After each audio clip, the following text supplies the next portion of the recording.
Seorang ayah duduk di lantai rumah kosong, memeluk dua anaknya yang kelaparan. Bukan karena ia malas bekerja, tapi karena orang yang seharusnya menemani mereka justru pergi saat hidup paling sulit.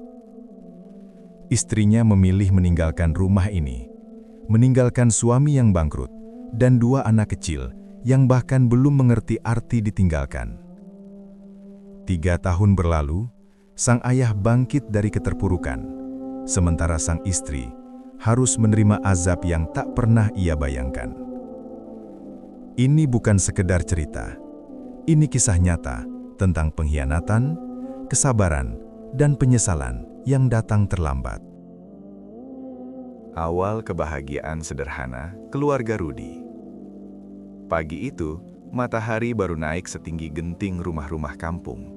Udara masih lembab, bercampur bau tanah basah sisa hujan semalam.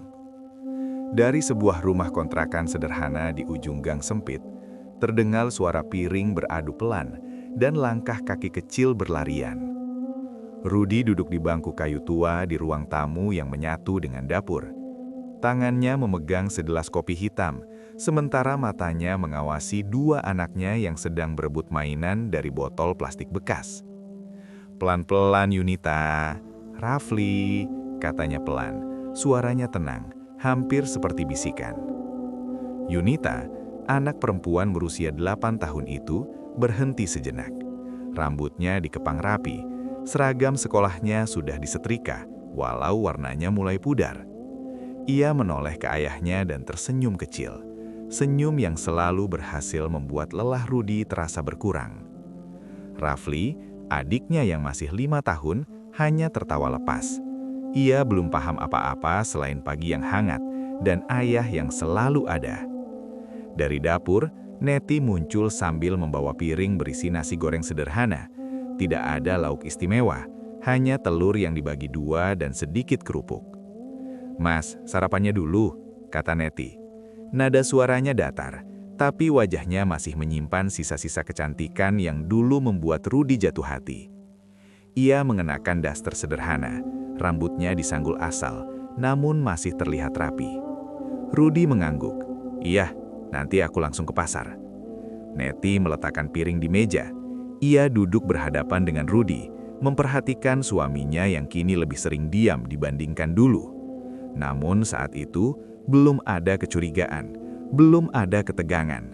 Semuanya masih terasa normal. Keluarga itu bukan keluarga kaya, tapi mereka juga bukan keluarga yang kekurangan. Rudi memiliki usaha dagang sembako di pasar tradisional. Tidak besar, tapi cukup untuk membayar kontrakan, sekolah Yunita, dan kebutuhan sehari-hari. Setiap bulan, Rudi selalu menyisakan sedikit uang untuk tabungan. Prinsipnya sederhana, asal keluarga tidak kelaparan dan anak-anak bisa sekolah, itu sudah cukup. Setelah sarapan, Rudi bersiap berangkat. Ia mengenakan jaket lusuh yang sudah menemani bertahun-tahun. Yunita menghampirinya dan memeluk pinggang ayahnya. "Ayah pulang sore?" tanya Yunita. Rudi tersenyum, mengusap kepala anaknya. "Iya, ayah pulang. Jangan lupa belajar." Rafli ikut memeluk kaki ayahnya. "Ayah beli permen." Rudi tertawa kecil. "Kalau rezeki ayah cukup." Neti hanya berdiri di dekat pintu, memperhatikan pemandangan itu. Ada sesuatu di dadanya, bukan sedih, bukan bahagia, entah apa, tapi ia mengabaikannya. Baginya, hidup seharusnya bisa lebih dari ini. Di pasar, Rudi membuka lapaknya seperti biasa. Ia menyapa pedagang lain, mengangkat karung beras, menata gula dan minyak goreng. Semua berjalan normal. Bahkan hari itu penjualan cukup ramai. "Rud, daganganmu laku terus?" kata salah satu pedagang. Rudi hanya tersenyum. "Alhamdulillah." Ia tidak pernah sombong, tidak pernah merasa lebih. Semua ia jalani dengan syukur. Namun tanpa Rudi sadari, di balik rutinitas itu, ada retakan kecil yang mulai terbentuk. Retakan yang belum terasa hari itu, tapi perlahan akan membesar. Sore hari, Rudi pulang dengan wajah sedikit lelah namun puas. Ia membawa sebungkus gorengan dan sekantong kecil permen untuk Rafli. "Ayah!" Rafli berlari menyambut, matanya berbinar. Yunita tersenyum lebih besar dari biasanya. Neti mengambil belanjaan itu tanpa banyak bicara. Ia menyeduh teh, lalu duduk menonton televisi. Tangannya memegang ponsel, jarinya sesekali menggulir layar. Di layar kecil itu, Neti melihat kehidupan orang lain. Rumah besar, pakaian bagus, liburan. Ia membandingkan tanpa sadar. Malam itu setelah anak-anak tidur, Rudi dan Neti duduk berdua. "Mas capek?" tanya Neti. "Sedikit, tapi nggak apa-apa." Neti mengangguk, lalu terdiam. Ada kata-kata yang ingin keluar, tapi ia tahan. "Mas," akhirnya ia bicara, "kita kapan ya bisa pindah rumah yang lebih besar?" Rudi terdiam sejenak, bukan karena marah, tapi karena berpikir. "Pelan-pelan, Ti. Usaha Mas masih jalan. Insya Allah nanti." Neti tersenyum tipis. "Iya, pelan-pelan." Namun di dalam hatinya, kata pelan-pelan itu terdengar seperti penundaan yang tak berujung. Hari-hari berlalu dengan pola yang sama. Pagi sederhana, siang bekerja, malam berkumpul. Tidak ada pertengkaran besar, tidak ada drama. Justru disitulah letak tragedinya. Karena kehancuran seringkali tidak datang dengan suara keras. Ia datang perlahan, diam-diam, saat semua orang merasa hidupnya masih baik-baik saja. Di malam itu, Rudi menunaikan sholat dengan khusyuk. Dalam doanya, ia hanya meminta satu hal. "Ya Allah, cukupkan rezeki kami, jaga keluargaku." Ia tidak tahu bahwa sebentar lagi, doa itu akan diuji dengan cara yang paling menyakitkan. Usaha mulai goyah, hutang datang. Pagi itu, Rudi bangun lebih awal dari biasanya. Jam dinding baru menunjuk angka 4, tapi matanya sudah terbuka. Ada rasa tidak tenang yang sejak semalam belum juga pergi. Bukan firasat buruk, hanya beban pikiran yang entah kenapa terasa lebih berat dari hari-hari sebelumnya. Ia bangkit perlahan agar tidak membangunkan Neti dan anak-anak. Setelah berwudu, Rudi berdiri menghadap kiblat di ruang tamu sempit itu. Suaranya lirih saat membaca doa, tapi hatinya penuh harap. Selesai sholat, ia duduk lama, menatap lantai, menghitung-hitung di kepalanya. Harga beras naik, minyak goreng mulai susah. Modal yang ia simpan semakin menipis. Namun, Rudi menepuk pahanya sendiri, seolah menyemangati. "Masih bisa," gumamnya pelan. Di pasar, suasana pagi itu berbeda, tidak seramai biasanya. Beberapa lapak kosong. Ada yang tutup, ada yang pindah tempat. Rudi membuka karung beras, tapi kali ini ia tidak langsung menata. Ia berdiri, memperhatikan sekitar. Seorang rekan pedagang menghampirinya. "Rut, kamu dengar kabar?" "Kabar apa?" Rudi menoleh. "Distributor besar itu katanya bermasalah. Banyak barang belum dikirim, padahal sudah dibayar."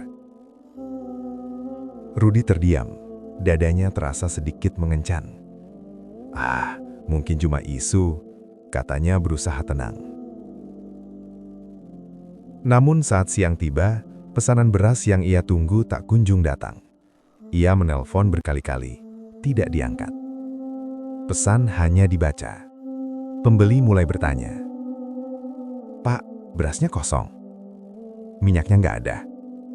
Rudi hanya bisa tersenyum kaku. "Besok ya, Bu." Hari itu, untuk pertama kalinya, ia pulang lebih cepat, dengan tangan hampir kosong.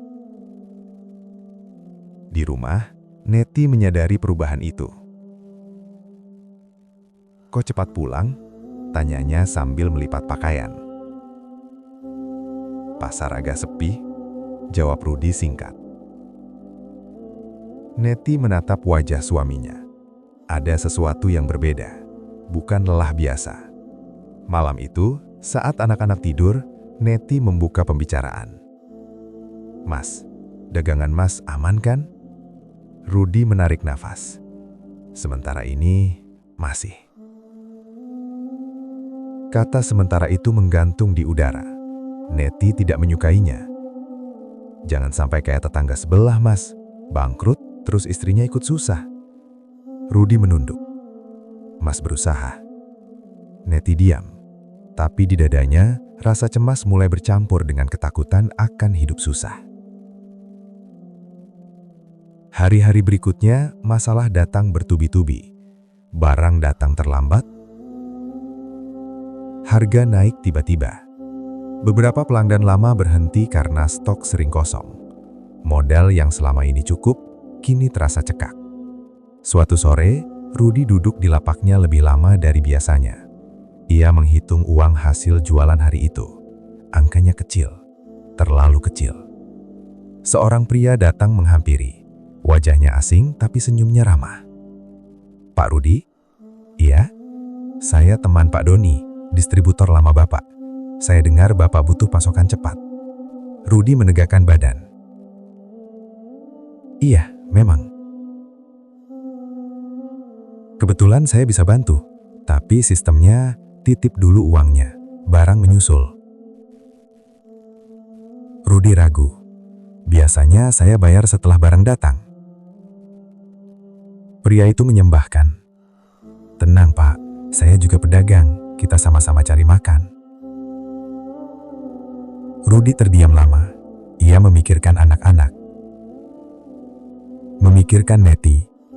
Memikirkan lapak yang mulai sepi. Akhirnya, ia mengangguk pelan.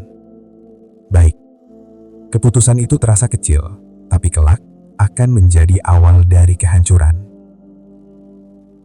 Di rumah, Neti mulai lebih sering mengeluh. Uang belanja kurang, Mas.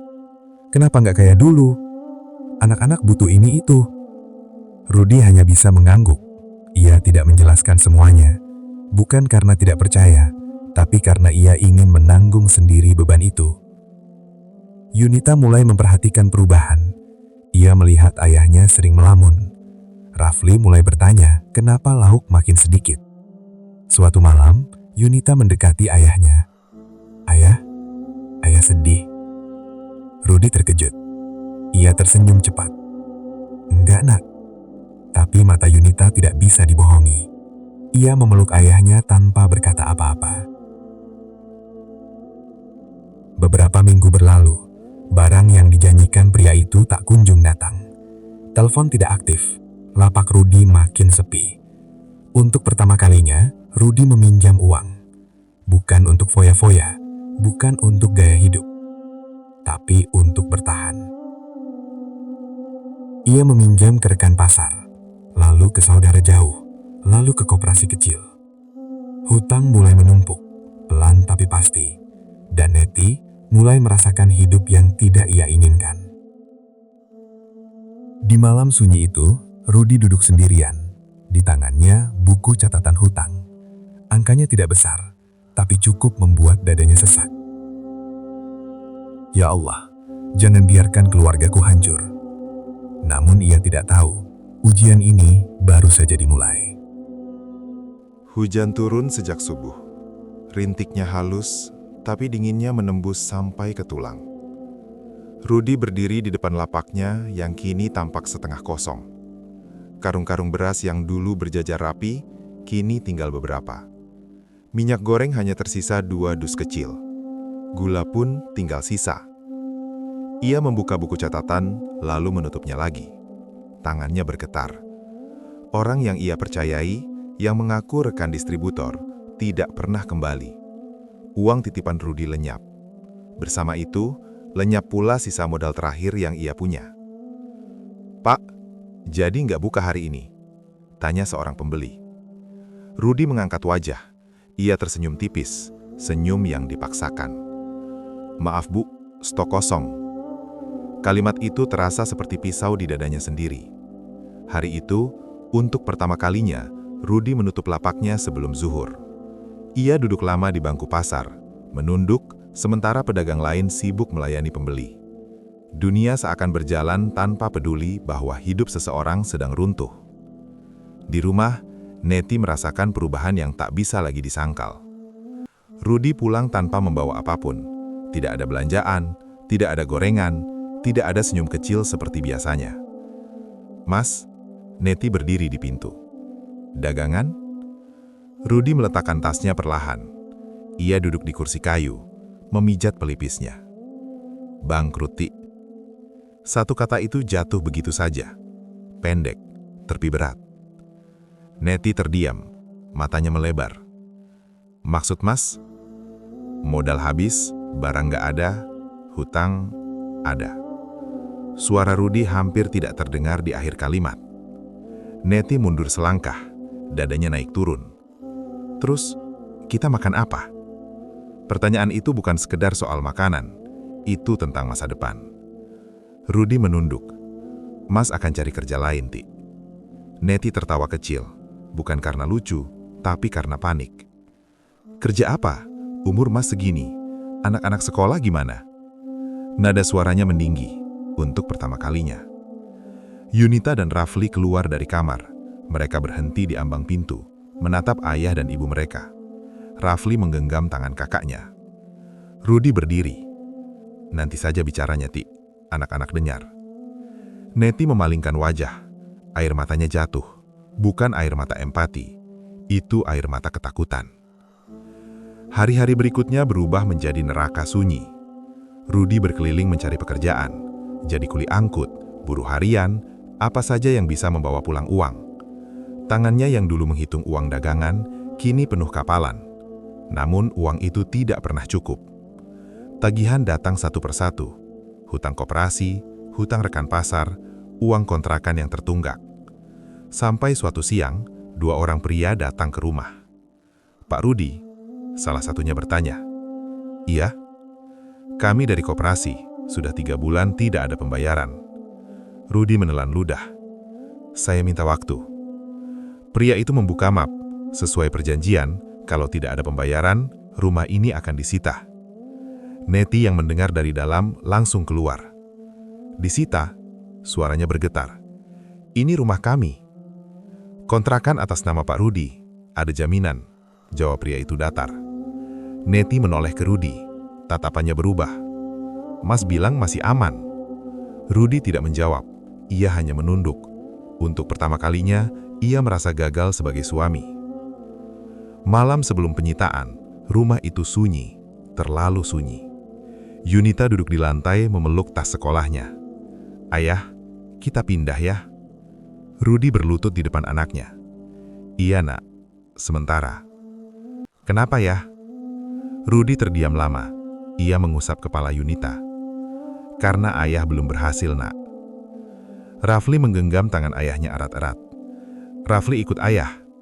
Kalimat polos itu hampir membuat Rudi menangis. Neti berdiri di sudut ruangan, memperhatikan mereka. Dadanya terasa sesak, tapi bukan karena iba, melainkan karena rasa malu. Ia membayangkan omongan tetangga. Ia membayangkan hidup yang semakin sempit. Keesokan paginya, rumah itu resmi disita. Barang-barang mereka dikeluarkan. Lemari tua, kasur tipis, meja makan. Tetangga berdiri di depan rumah, berbisik-bisik. "Itu rumah Rudi ya? Kasian, bangkrut katanya. Dulu dagangannya rame." Setiap bisikan terasa seperti tamparan. Neti menunduk, wajahnya panas. Ia ingin menghilang. Rudi berdiri di samping truk kecil yang membawa barang-barang mereka. Tangannya menggenggam, matanya berkaca-kaca, tapi ia tidak menangis. Di hadapan semua orang, ia tetap berdiri tegak. Sore itu, mereka pindah ke kontrakan yang lebih kecil, lebih sempit, lebih gelap, lebih sunyi. Neti duduk di lantai, memandang sekeliling. "Mas, hidup kita jadi kayak gini." Rudi menatap dinding kosong. "Mas minta maaf." Neti tidak menjawab, ia hanya menangis. Bukan memeluk, bukan menguatkan. Di dalam hatinya, sebuah keputusan perlahan menumbuh. Dan Rudi belum menyadari bahwa kehilangan terbesar dalam hidupnya bukanlah rumah, melainkan seseorang yang sebentar lagi akan pergi. Kontrakan baru itu sempit dan pengap. Dindingnya tipis, lantainya dingin, dan atapnya bocor di beberapa sudut. Setiap kali hujan turun, Neti harus memindahkan barang-barang agar tidak basah. Tidak ada lagi ruang tamu yang layak. Tidak ada lagi televisi besar. Semua terasa seperti kemunduran yang tak pernah ia bayangkan sebelumnya. Pagi itu, Neti menyapu lantai dengan gerakan kasar. Debu beterbangan, tapi ia tidak peduli. Yunita duduk di pojok, mengerjakan tugas sekolah dengan buku yang sudah lusuh. "Ibu, pensil Yunita tinggal 1," ucap Yunita pelan. Neti berhenti menyapu. Ia menoleh dengan wajah tegang. "Pakai saja dulu, jangan manja." Yunita menunduk. Biasanya, ibunya tidak pernah berbicara seperti itu. Rudy yang sedang mengenakan sepatu untuk berangkat kerja serabutan menoleh sejenak, tapi tidak berkata apa-apa. Ia tahu, emosi Neti sedang tidak stabil. Dan seperti biasa, ia memilih diam. Di luar, tekanan datang tanpa ampun. Ibu-ibu tetangga sering berkumpul di depan kontrakan, berpura-pura berbincang sambil melirik ke arah rumah Rudy.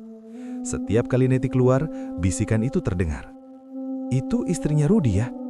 "Iya, dulu bajunya bagus-bagus. Sekarang, kasihan juga." Kata kasihan itu menusuk harga diri Neti lebih dari hinaan apapun. Ia pulang dengan langkah cepat, menutup pintu keras-keras. "Mas tahu nggak omongan mereka?" ucap Neti dengan nada tinggi. Rudy meletakkan helmnya. "Biarkan saja, Ti." "Biarkan saja. Mereka ngomongin kita tiap hari." Rudy menatap istrinya dengan tenang. "Kita lagi susah, wajar orang ngomong." Neti menggeleng keras. "Aku nggak kuat hidup kayak gini." Kalimat itu keluar begitu saja, tanpa disaring, tanpa disadari. Rudy terdiam. Untuk pertama kalinya, kata-kata Neti membuat dadanya nyeri. Hari-hari berikutnya, perubahan Neti makin terlihat. Ia mulai sering membandingkan hidupnya dengan orang lain. Ponsel menjadi pelarian, media sosial menjadi cermin yang membuatnya semakin tidak puas. Lihatannya selalu sama, rumah besar, suami mapan, liburan, pakaian mahal. Sementara ia harus mengantri air, menahan lapar, dan mendengar omongan orang. Setiap kali Rudy pulang dengan badan lelah dan uang seadanya, Neti tidak lagi menyambut. "Cuma segini?" tanyanya suatu malam. Rudy mengangguk. "Kerja hari ini sepi." Neti tertawa sinis. "Dulu Mas bilang usaha Mas aman." Rudy menelan ludah. "Mas juga gak mau ini terjadi."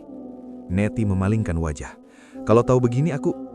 Ia berhenti, tapi kalimat itu menggantung, dan Rudy tahu istrinya sedang menahan sesuatu yang lebih menyakitkan. Yunita semakin sering diam. Ia merasakan perubahan di rumah itu. Suara ibu yang meninggi, ayah yang semakin jarang tersenyum. Suatu malam, Yunita mendekati ayahnya yang sedang duduk sendirian. "Ayah, ibu kenapa sering marah?" Rudy mengesap rambut anaknya. "Ibu lagi capek, Nak." "Yunita salah ya?" Pertanyaan itu membuat hati Rudy hancur. "Bukan," jawabnya cepat. "Ini bukan salah Yunita." Rafli yang mendengar ikut memeluk ayahnya. "Rafli baik ya." Rudy memeluk kedua anaknya. Dadanya sesak. Ia merasa gagal melindungi mereka dari kerasnya dunia. Tekanan sosial mencapai puncaknya saat Neti menghadiri arisan kecil di kampung sebelah. Ia datang dengan baju paling rapi yang ia punya, tapi tetap terasa berbeda. Salah satu ibu berkata tanpa basa-basi, "Neti sekarang gak kerja ya? Suaminya bangkrut ya?" Tawa kecil terdengar. Neti tersenyum kaku. Dadanya panas, matanya berkaca-kaca. Sepulang dari sana, ia meledak. "Aku malu, Mas," teriaknya. "Aku dipermalukan." Rudy berdiri. "Mas juga malu, Ti. Tapi Mas tetap tanggung jawab." "Cukup," Neti menunjuk Rudy. "Aku capek hidup susah. Aku capek jadi istri orang gagal." Kata gagal itu menghantam Rudy lebih keras dari pukulan apapun. Ia terdiam, tangannya mengepal, tapi ia tidak membalas, tidak berteriak, tidak menyalahkan. Neti masuk kamar dan membanting pintu. Malam itu, Rudy sholat lebih lama dari biasanya. Air matanya jatuh di sajadah. Ia menahan isak. "Ya Allah, aku lemah, tapi jangan kau ambil keluargaku." Di kamar, Neti duduk memeluk lutut. Pikirannya kacau. Ia membayangkan hidup yang lebih baik. Hidup tanpa hinaan, hidup tanpa kemiskinan. Untuk pertama kalinya, ia mulai berpikir tentang pergi. Pagi itu, kontrakan kecil itu terasa lebih dingin dari biasanya.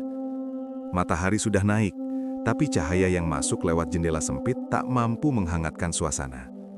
Rudi baru saja pulang dari kerja serabutan semalam. Bajunya bau keringat, langkahnya berat. Ia melihat Neti duduk di tepi kasur. Sebuah tas kecil tergeletak di sampingnya. Rudi berhenti melangkah. "Ti, itu apa?" tanyanya pelan.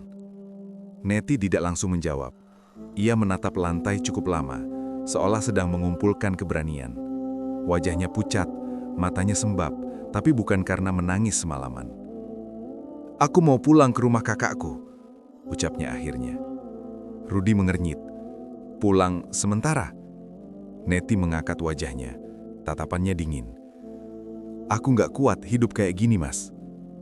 Kalimat itu sederhana, tapi cukup untuk membuat dunia Rudi berhenti berputar. Dari sudut ruangan, Yunita terbangun. Ia melihat tas itu. Ia melihat wajah ayah dan ibunya yang tegang. Hatinya berdegup kencang.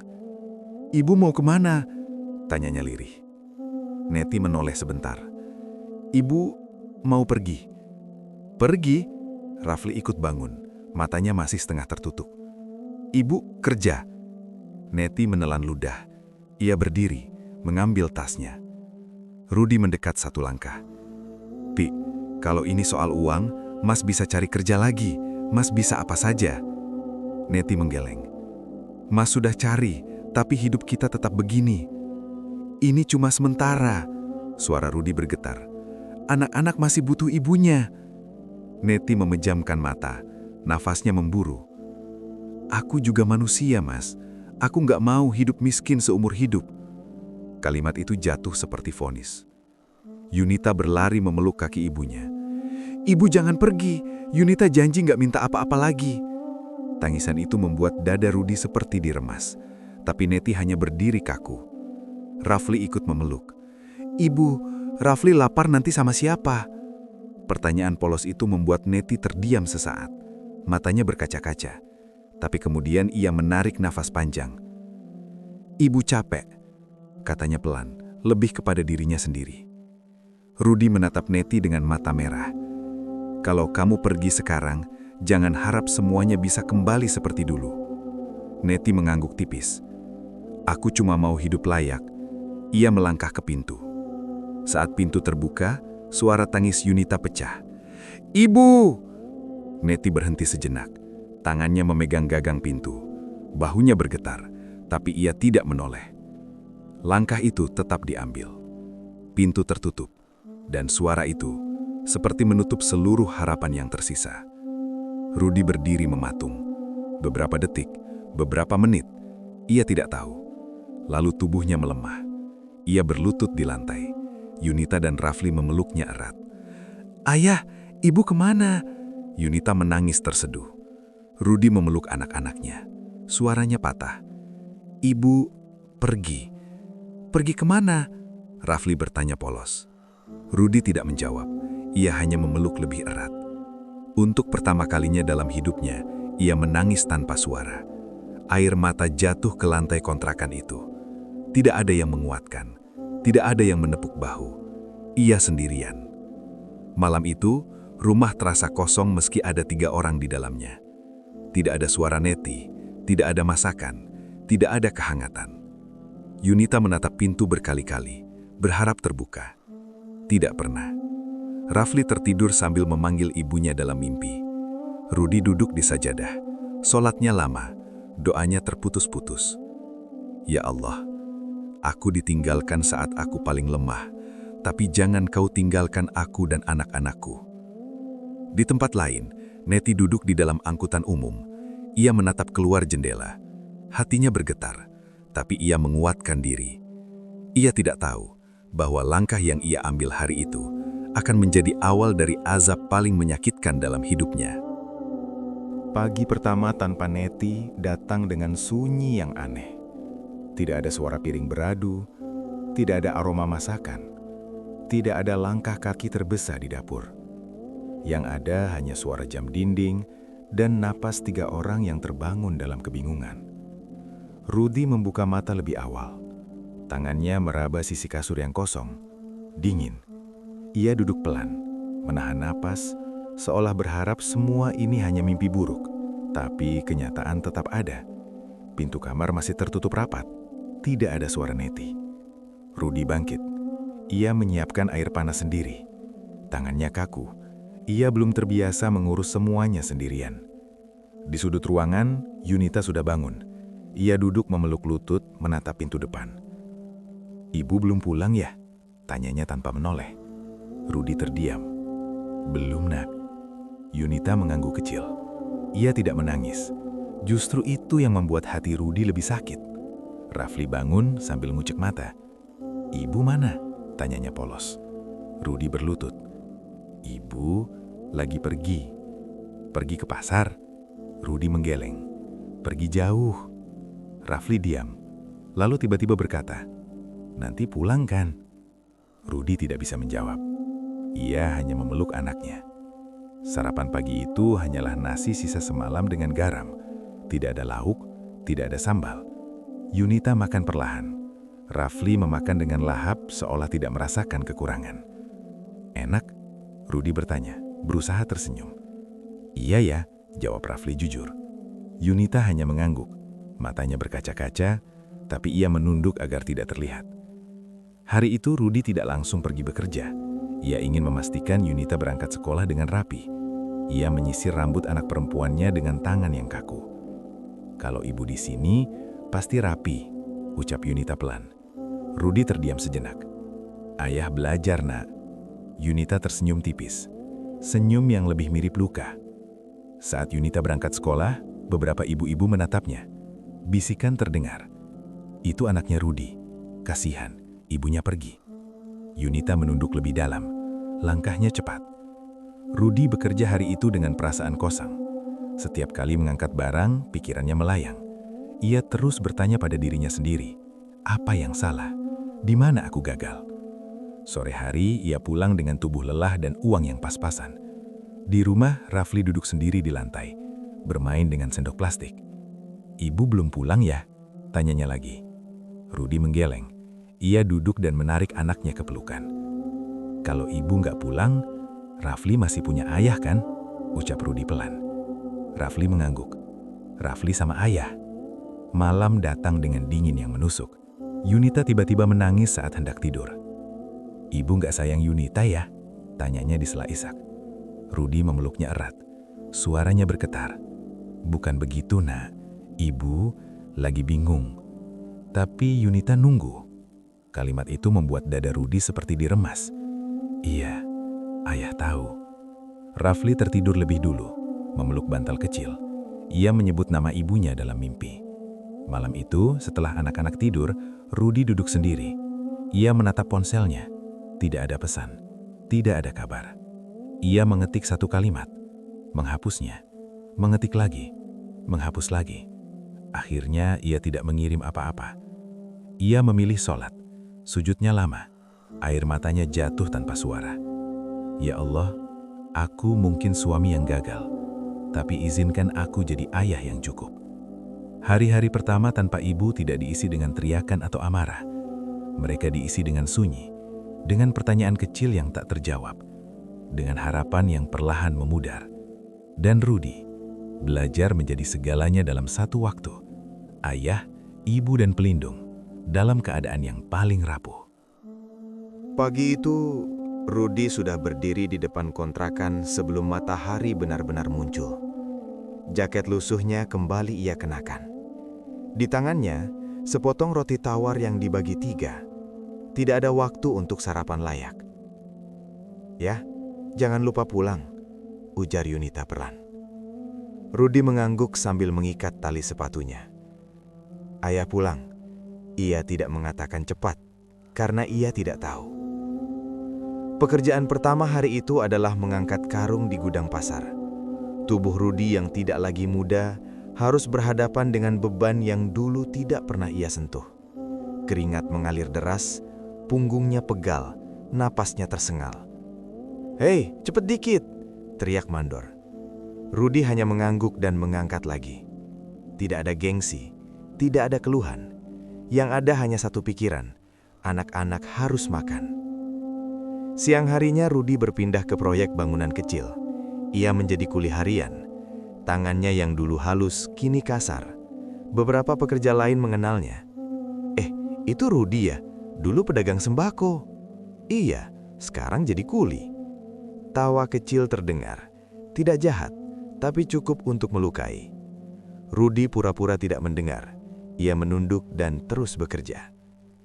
Sore hari tubuhnya terasa remuk, tapi ia masih mengambil pekerjaan tambahan, mengantar galon air ke rumah-rumah. Setiap langkah terasa berat, tangannya gemetar menahan beban.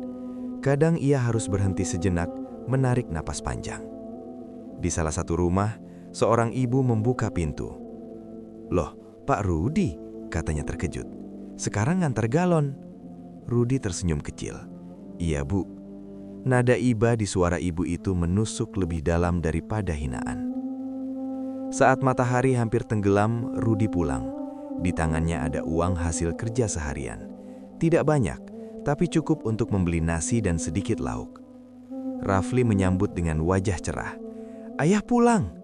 Yunita tersenyum kecil, tapi matanya langsung tertuju ke tangan ayahnya. "Capek ya?" Rudi mengangguk. Sedikit, ia berusaha tertawa. Malam itu mereka makan nasi dengan tempe goreng. Sederhana, tapi Rafli makan dengan lahap.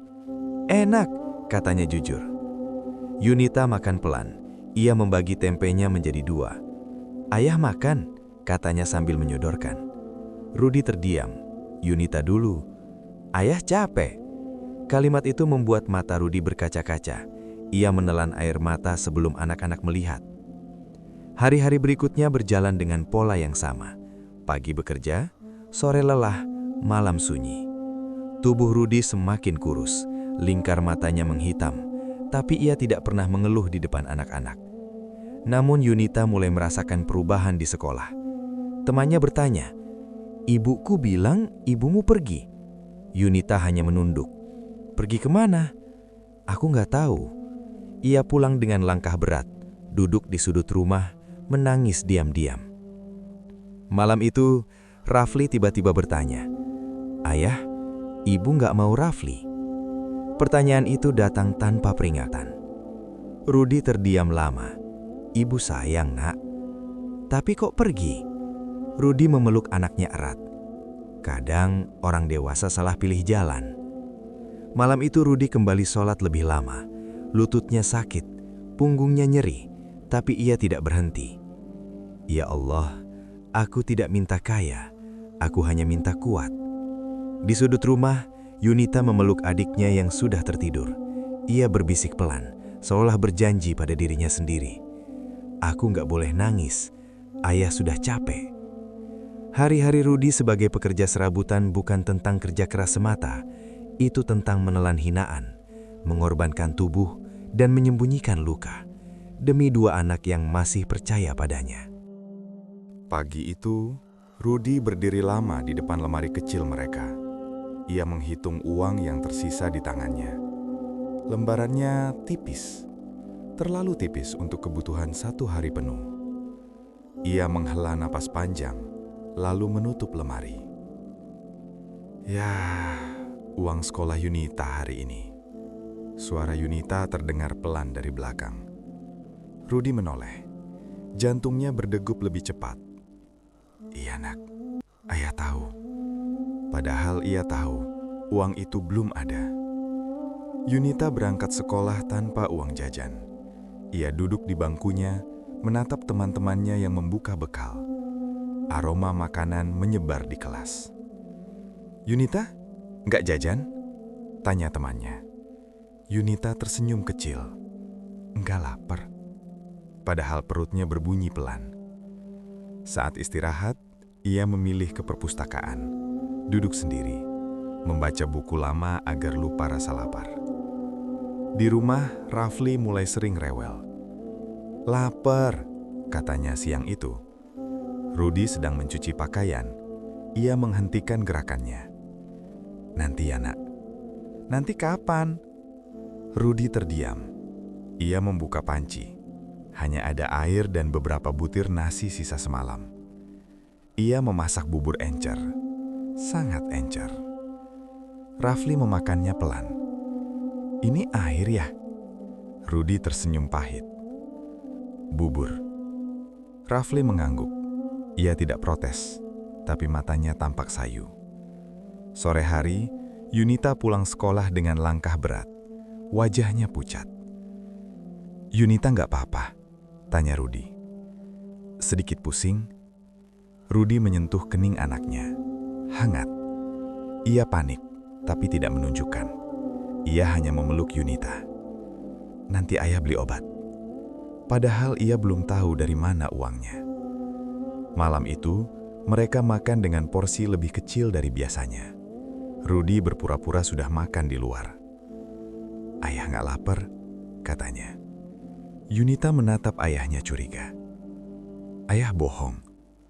Rudi terdiam. "Ayah kenyang lihat kalian makan." Yunita menunduk. Air matanya jatuh ke piring. Beberapa hari kemudian, Rafli mulai batuk. Batuknya kering. Ia terbangun malam hari sambil menangis. "Ibu," katanya dalam tidur. Rudi menggendong anaknya semalaman. Ia menepuk-nepuk punggung Rafli dengan lembut. "Tenang, Nak. Ayah di sini." Tangannya gemetar, bukan karena lelah, tapi takut. Di sekolah, guru Yunita memanggilnya. "Yunita, kamu sering gak sarapan?" Yunita menunduk. "Kadang." "Kamu kelihatan lemas." Yunita hanya mengangguk. Ia pulang dengan kepala tertunduk. Di rumah, ia tidak langsung bercerita. Ia masuk kamar dan menangis diam-diam. Malam itu, Rudi duduk menghitung uang lagi. Angkanya tidak bertambah. Hutang kecil mulai muncul lagi. Warung, tetangga. Ia menutup wajahnya dengan kedua tangan. "Ya Allah, anak-anakku mulai kelaparan." Air matanya jatuh tanpa suara. Yunita keluar kamar. Ia melihat ayahnya duduk sendirian. "Ayah, Yunita bisa berhenti jajan, bisa berhenti minta apa-apa." Kalimat itu seperti pisau.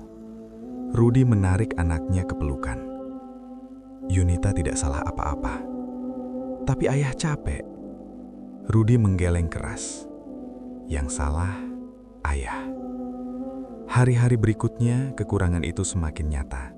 Bukan hanya soal makanan, tapi juga rasa aman, rasa cukup, rasa punya ibu.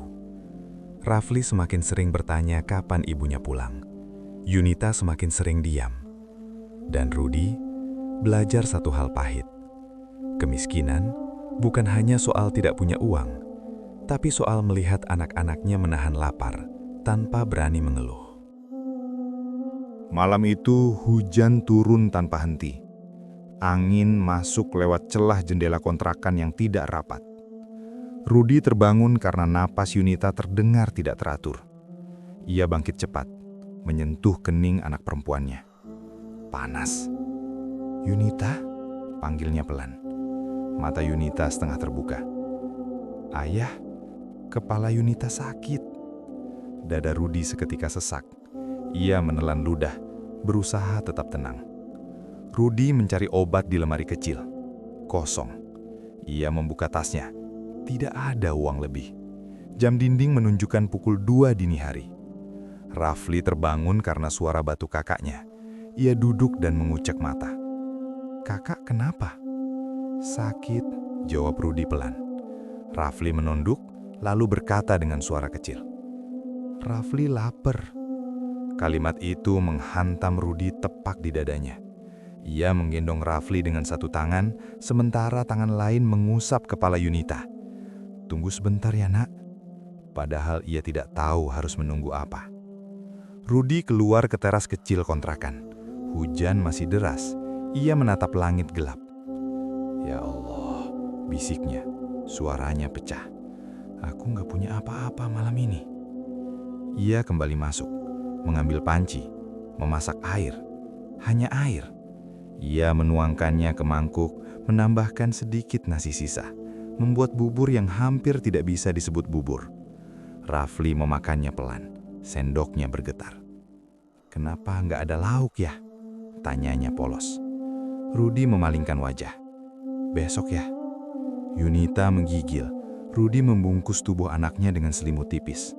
Ia duduk di sampingnya, menepuk-nepuk tangan kecil itu. "Maaf nak, ayah nggak bisa beli obat." Yunita membuka mata. Ia memaksa tersenyum. "Yunita nggak apa-apa ya, jangan nangis." Kalimat itu membuat air mata Rudi jatuh. Ia membalikan badan agar tidak terlihat. Subuh datang dengan tubuh Rudi yang gemetar karena kelelahan. Yunita masih panas. Rafli tertidur dengan perut yang belum benar-benar terisi. Rudi mengambil jaketnya. Ia menatap anak-anaknya lama. "Ayah keluar sebentar," bisiknya. Ia berjalan di tengah hujan, mendatangi rumah tetangga. "Bu, maaf, boleh pinjam uang sedikit? Anak saya sakit." Tetangga itu terdiam, menatap Rudi dengan iba. "Sebentar ya." Ia kembali dengan uang kecil. Tidak banyak, tapi cukup. Rudi membungkuk berkali-kali.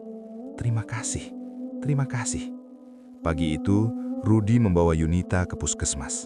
Ia menggendongnya sepanjang jalan. Dokter memeriksa. Kurang makan, daya tahan tubuhnya lemah. Kalimat itu terasa seperti hukuman. Rudi menunduk. "Saya akan usahakan."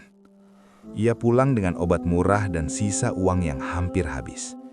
Di rumah, Rafli menangis saat melihat kakaknya terbaring lemah. "Kakak jangan mati," katanya polos sambil terisak. Rudi langsung memeluk Rafli. "Kakak nggak apa-apa." Tapi di dalam hatinya, Rudi ketakutan. Siang itu, Rudi duduk di lantai. Tubuhnya gemetar, pikirannya kacau. Ia merasa gagal sebagai suami, sebagai ayah. Untuk pertama kalinya, ia menundukkan kepala sepenuhnya di lantai. Tangisnya pecah. "Ya Allah, kalau azab ini untukku, jangan libatkan anak-anakku." Tangis Rafli terdengar dari kamar. Yunita mengerang pelan. Rudi berdiri dengan mata merah. Ia menghapus air mata. Ia tahu satu hal, jika ia menyerah sekarang, anak-anaknya tidak punya siapa-siapa. Malam itu, Yunita tertidur dengan napas masih berat. Rafli tertidur sambil memeluk perutnya. Rudi duduk di antara mereka, tidak tidur, tidak bergerak, hanya menatap, menjaga, dan berjanji dalam hati. Apapun yang terjadi, ia tidak akan pergi. Pagi itu datang tanpa harapan. Langit kelabu, udara lembab. Rudi duduk di lantai kontrakan dengan punggung bersandar ke dinding. Matanya merah, kepalanya berat.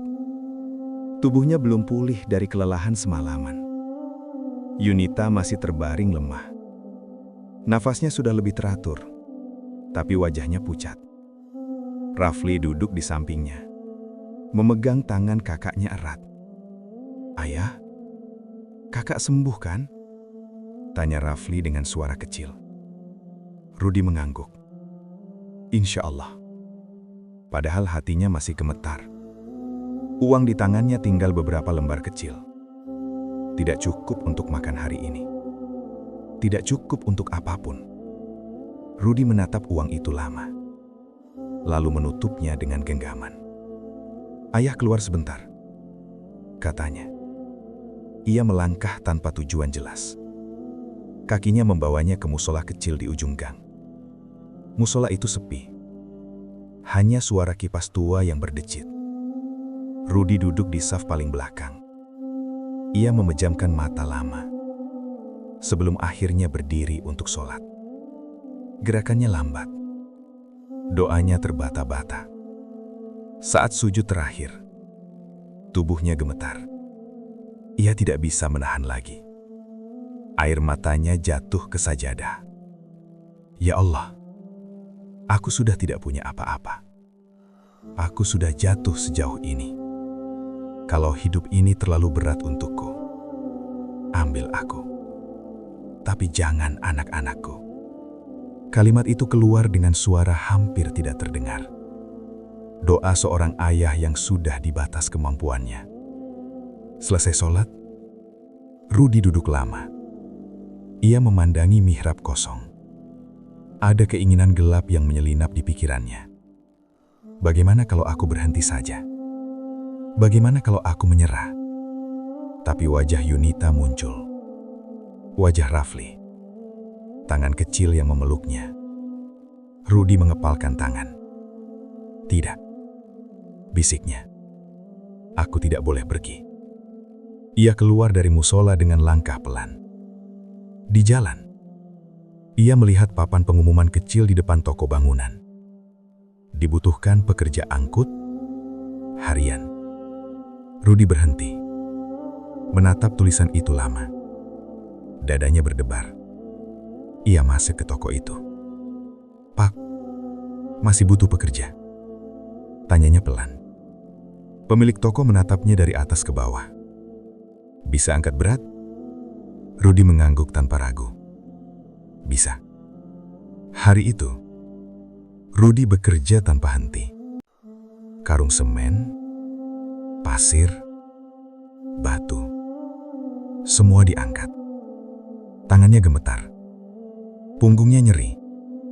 Tapi ia tidak berhenti. Sore hari, pemilik toko menghitung uang. "Ini upahmu." Rudi menerima uang itu dengan tangan bergetar. Tidak banyak, tapi cukup. Ia mengucapkan terima kasih berkali-kali. Di rumah, Rudi pulang dengan membawa beras kecil, telur, dan obat tambahan. Rafli bersorak kecil. "Ayah bawa makan." Yunita membuka mata. Ia tersenyum lemah. "Ayah, hebat." Satu kalimat itu membuat seluruh lelah Rudi runtuh. Ia memeluk anak-anaknya erat. Malam itu, mereka makan lebih layak dari hari-hari sebelumnya. Tidak mewah, tapi cukup. Setelah anak-anak tidur, Rudi duduk sendiri. Ia memandangi langit dari jendela kecil. Hidupnya masih berat, masih gelap, masih penuh luka. Tapi malam itu, ia memilih satu hal: bertahan. Karena menyerah bukan pilihan. Selama dua anak kecil masih menyebutnya ayah. Pagi itu tidak terasa istimewa. Langit biasa saja. Udara pun tidak berbeda. Tapi bagi Rudi, hari itu membawa sesuatu yang sudah lama ia lupakan. Rasa ingin mencoba lagi. Ia sedang mengangkut semen di toko bangunan ketika pemilik toko, Pak Sumarno, memperhatikannya lebih lama dari biasanya. "Kamu tiap hari datang tepat waktu," kata Pak Sumarno sambil menyulut rokok. "Jarang ngeluh." Rudi hanya mengangguk. "Saya butuh kerja, Pak." Pak Sumarno menghembuskan asap. "Dulu kamu pedagang ya?" Rudi terdiam sesaat. "Iya, dulu." "Kenapa berhenti?" "Bangkrut." Jawaban itu jujur, tanpa alasan, tanpa menyalahkan siapapun. Siang itu, saat mereka duduk beristirahat, Pak Sumarno kembali membuka percakapan. "Kamu tahu cara jualan kan?" "Sedikit. Di belakang toko ini ada ruang kosong. Kadang ada sisa bahan bangunan kecil-kecilan. Banyak tukang butuh beli sedikit, tapi malas beli banyak." Rudi menatapnya. "Maksud Bapak? Kalau kamu mau, kamu bisa jualin, ambil untung tipis, modalnya kecil." Rudi terdiam, dadanya berdebar. "Modalnya? Pelan-pelan, nanti kita hitung." Untuk pertama kalinya setelah sekian lama, Rudi merasa ada celah cahaya kecil. Malam itu, Rudi pulang dengan pikiran penuh. Ia duduk di lantai kontrakan, membuka buku catatan lama, buku yang dulu ia pakai saat berdagang sembako. Tangannya gemetar saat menulis. Pasir, sekantong kecil. Semen, persak dibagi. Paku, eceran. Tidak besar, tidak mewah, tapi nyata. Yunita memperhatikan dari sudut ruangan. "Ayah mau jualan lagi?" tanyanya pelan. Rudi menoleh dan tersenyum kecil. "Coba." Yunita tersenyum. Senyum pertama yang tulus setelah sekian lama. "Yunita bantu ya?" Rudi mengangguk. Dadanya hangat. Hari pertama berjualan terasa canggung. Rudi berdiri di ruang kecil belakang toko. Tangannya dingin. Beberapa tukang datang dan pergi. Ada yang membeli, ada yang hanya bertanya. Untungnya kecil, sangat kecil. Tapi saat sore tiba, Rudi menghitung uang di tangannya. Tidak banyak, Tapi itu hasil usaha sendiri. Ia pulang dengan langkah lebih ringan. Hari demi hari berlalu, Rudi membagi waktu antara kerja angkut dan berjualan kecil-kecilan. Tubuhnya semakin lelah, tapi wajahnya perlahan berubah. Ia tidak lagi pulang dengan kepala tertunduk, ia pulang dengan cerita kecil. "Hari ini ada yang beli paku," katanya pada Rafli. "Bangga banget Rafli, ayah jualan lagi." Yunita mulai membantu mencatat.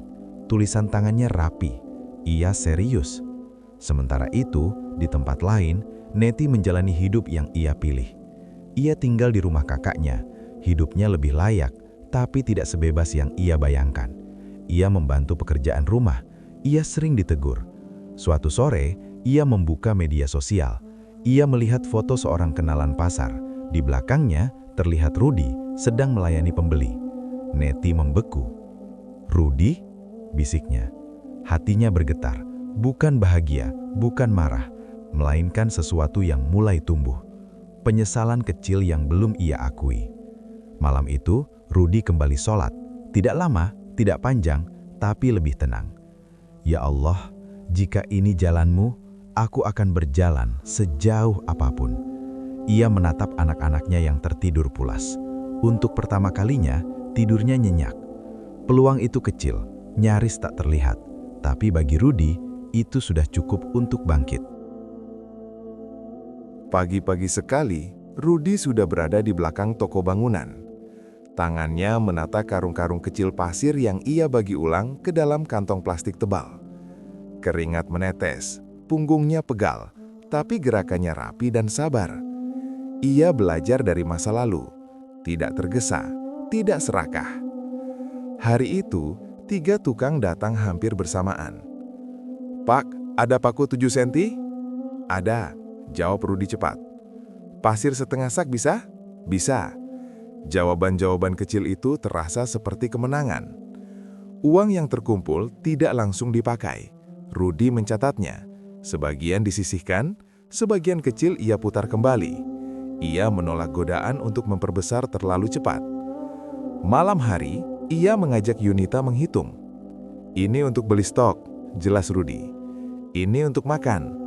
Yunita mengangguk serius. "Kalau ini?" "Itu tabungan darurat." Yunita tersenyum kecil. "Ayah sekarang kayak guru." Rudi tertawa pelan, tawa yang sudah lama hilang. Beberapa minggu berlalu, Rudi mulai dikenal sebagai penjual yang jujur. Timbangannya pas, harganya tidak menipu. Ia tidak marah meski ditawar habis-habisan. Pelanggannya bertambah pelan-pelan. Ia masih bekerja angkut, tapi jamnya mulai dikurangi. Tubuhnya tetap lelah, tapi ada tujuan. Di rumah, perubahan kecil mulai terasa. Makan tidak lagi sekedar bertahan. Lauk mulai ada. Porsi tidak lagi disembunyikan. Rafli tidak lagi terbangun karena lapar. Batuknya mulai hilang. Yunita mulai berani tertawa kecil. Ia kembali bercerita tentang sekolah.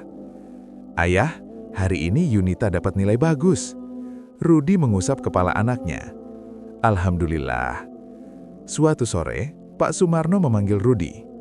"Kamu mau tambah stok?" Rudi terdiam sejenak. "Pelan-pelan, Pak." Pak Sumarno mentersenyum. "Bagus, banyak yang jatuh karena terburu-buru." Kalimat itu Rudi simpan dalam hati. Sementara itu, Neti duduk di kamar kecil rumah kakaknya. Ia menatap layar ponsel.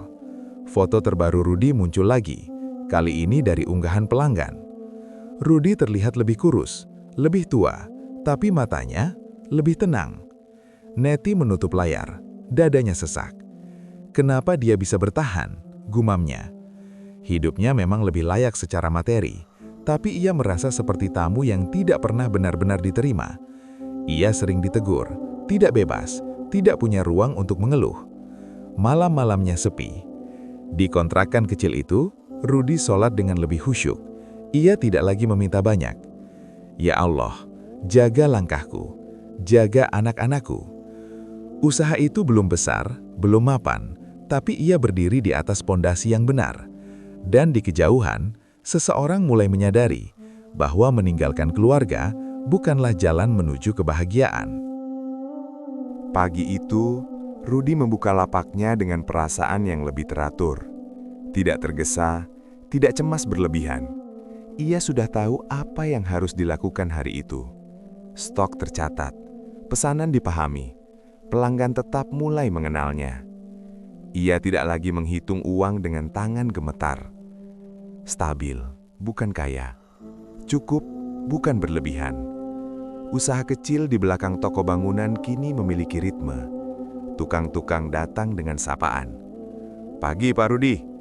Pagi." Ada rasa dihargai yang dulu hilang saat ia jatuh. Pak Sumarno kadang mampir. "Kamu sudah bisa berdiri sendiri sekarang." Rudi tersenyum tipis. "Masih belajar, Pak." Di rumah, perubahan anak-anak terlihat jelas. Yunita sudah jarang sakit. Wajahnya kembali berisi, matanya hidup. Ia kembali rajin sekolah. Seragamnya masih sederhana, tapi bersih. Ia tidak lagi menanyakan ibunya. Bukan karena lupa, tapi karena telah berbiasa menahan. Rafli kini tidur nyenyak. Tangis malamnya menghilang. Ia mulai bercanda lagi. "Ayah, nanti Rafli mau jadi orang kuat kayak ayah." Rudi tertawa. "Orang baik dulu." Sore hari, mereka makan bersama di lantai. Tidak ada televisi mahal, tidak ada meja besar, tapi ada kehangatan. Rudi memperhatikan anak-anaknya makan. Tidak ada lagi sendok yang berhenti karena takut habis. Itu cukup baginya. Di malam hari, Rudi duduk sendiri di depan kontrakan. Ia memandang langit, tidak lagi bertanya kenapa ini terjadi. Ia sudah menerima bahwa hidup memang tidak selalu adil. Tapi ia juga belajar, tidak semua yang pergi pantas ditunggu. Di tempat lain, Neti berdiri di depan cermin. Wajahnya terlihat rapi, tapi matanya kosong. Ia menggenggam ponsel, membuka galeri lama. Foto keluarga. Rudi tersenyum sambil menggendong Rafli. Yunita tertawa di sampingnya. Dirinya ada di sana. Neti menutup layar. Nafasnya berat. "Kalau dulu aku bertahan," bisiknya. Kata-kata itu terlambat. Neti mulai mencoba menghubungi Rudi. Jarinya mengetik, lalu menghapus. Mengetik lagi, lalu menghapus. Ia takut. Takut ditolak, takut diabaikan. Takut pada kenyataan bahwa ia mungkin sudah kehilangan tempatnya. Di kontrakan, Yunita sedang mengerjakan PR. Ia bertanya pelan, "Ayah, kalau orang pergi, boleh balik lagi?" Rudi terdiam lama, lalu menjawab jujur. "Kadang boleh, kadang tidak." Yunita mengangguk, tidak bertanya lagi. Rudi menutup lampu. Anak-anak tidur dengan tenang. Ia berdiri lama di ambang pintu kamar. Hatinya tidak lagi kosong. Ia sudah penuh oleh tanggung jawab yang ia pilih untuk dipikul sendiri. Stabil bukan berarti bebas dari luka, tapi luka itu kini tidak lagi menguasainya. Dan di kejauhan, seorang wanita mulai menyadari bahwa rumah yang ia tinggalkan telah belajar hidup tanpa dirinya. Sore itu, langit tampak redup meski matahari belum sepenuhnya tenggelam. Rudi baru saja menutup lapaknya ketika seseorang berdiri beberapa langkah di belakangnya. "Rudi?" Suara itu pelan, bergetar. Terlalu dikenal untuk diabaikan. Rudi menoleh perlahan. Neti berdiri di sana. Tubuhnya rapi. Penampilannya lebih baik dari terakhir kali mereka bertemu. Tapi matanya kosong dan lelah. Beberapa detik berlalu tanpa kata. "Ada perlu apa?" tanya Rudi akhirnya. Suaranya tenang, datar, tidak marah, tidak hangat. Justru itu yang paling menyakitkan. Neti menelan ludah. Aku mau bicara." Rudi mengangguk. Sebentar. Ia menutup gembok lapaknya. Gerakannya biasa saja, seolah yang berdiri di depannya bukan seseorang yang pernah menjadi separuh hidupnya. Mereka duduk di bangku kayu dekat warung. Jarak di antara mereka terasa lebih jauh dari 3 tahun perpisahan. "Aku lihat kamu sekarang..." Neti membuka suara. Matanya berkaca-kaca. "Kamu sudah bangkit." Rudi menatap ke depan. Pelan-pelan. Neti tersenyum pahit. Kamu selalu begitu. Sabar. Ia menarik nafas panjang. Aku salah, Rudi. Kalimat itu akhirnya keluar. Terlambat. Berat. Aku pergi saat kamu jatuh. Aku egois. Aku cuma mikir diriku sendiri. Tangisnya pecah. Aku nyesel tiap hari. Rudi diam lama, lalu berkata pelan tanpa emosi berlebih. Waktu kamu pergi, Yunita sakit. Rafli seming nangis kelaparan. Neti menutup mulutnya. Bahunya bergetar. Aku kerja apa saja. Aku hampir menyerah. Tapi anak-anak butuh ayah.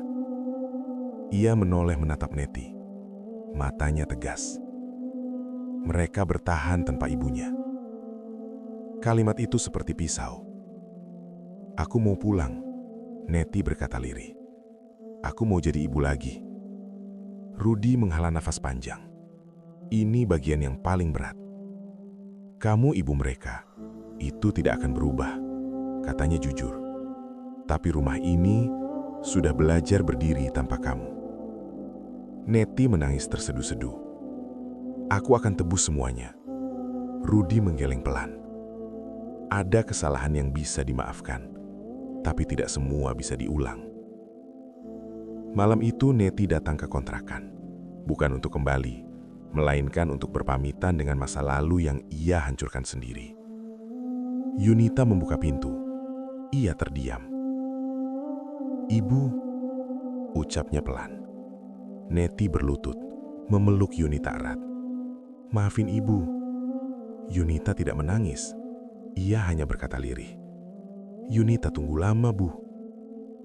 Kalimat itu menghancurkan Neti sepenuhnya. Rafli berdiri ragu. Ibu mau pergi lagi. Neti tersenyum sambil menangis. Ibu cuma mau lihat Rafli baik-baik. Neti pamit malam itu. Tidak memaksa, tidak menuntut. Ia pergi dengan satu kesadaran pahit.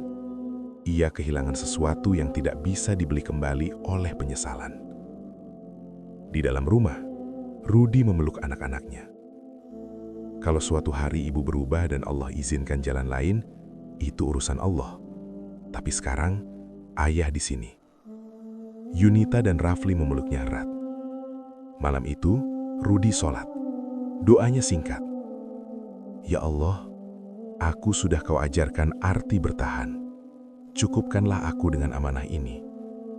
Di luar, Neti berjalan sendiri. Hatinya hancur, tapi ia tahu inilah azab dari pilihan yang ia buat sendiri. Saudara-saudaraku, tidak semua luka bisa disembuhkan dengan kata maaf. Dan tidak semua orang yang pergi saat kita jatuh, pantas kembali saat kita bangkit. Kisah ini bukan tentang membenci, tapi tentang pelajaran hidup. Bahwa kesabaran seorang ayah, doa anak-anak yang terzolimi, dan air mata yang jatuh di sepertiga malam tidak pernah sia-sia di hadapan Allah Subhanahu wa Ta'ala.